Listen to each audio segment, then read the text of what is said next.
આદર્શ વિદ્યા સંકુલ દ્વારા આજ રોજ આદર્શ વિદ્યાલય ડીસાના આદ્ય સ્થાપક અને રાષ્ટ્રીય સ્વયંસેવક સંઘના પ્રચારક સ્વ અનંતરાવજી કાળેની જન્મજયંતિ નિમિત્તે વિદ્યાલયના સ્થાપના દિવસની ઉજવણી તેમજ સ્વામી વિવેકાનંદજી જન્મજયંતિ ઉજવણી અને રામ મંદિર અયોધ્યાધામ પ્રાણ પ્રતિષ્ઠા જનજાગૃતિના ભાગરૂપે ભવ્ય શોભાયાત્રાનું આયોજન કરવામાં આવ્યું હતું।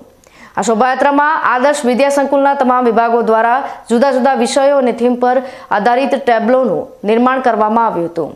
શોભાયાત્રા દરમિયાન કળશ યાત્રા, પોથી યાત્રા, સાયકલ રેલી, માનનીય અનંતરાવજી કાળે જીવન દર્શન ટેબ્લો, સ્વામી વિવેકાનંદજી જીવન દર્શન ટેબ્લો, ભગવાન શ્રીરામ અને રામાયણ દર્શન ટેબ્લો, ભારતના દેશભક્તોને ટેબ્લો, બાળ ભક્તોનો ટેબ્લો, જય જવાન જય કિસાન tableau, NCC cadet parade, scout guide parade, student police cadet parade વગેરે મુખ્ય આકર્ષણો રહ્યા હતા।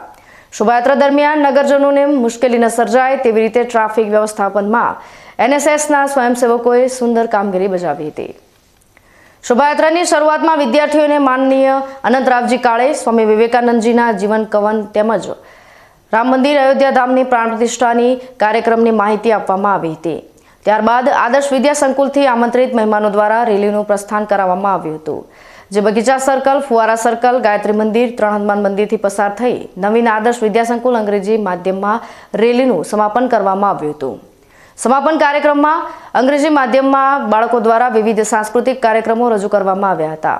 શહેરના મુખ્ય માર્ગો પર આદર્શ વિદ્યા સંકુલના તમામ વિભાગોના વાલી મંડળના સભ્યો દ્વારા પુષ્પવર્ષા કરી સ્વાગત કરવામાં આવ્યું હતું। ભારત વિકાસ પરિષદ અને ડીસા નગરની અન્ય સેવાભાવી સંસ્થાઓ દ્વારા પણ શોભાયાત્રાના વધામણા કરવામાં આવ્યા હતા।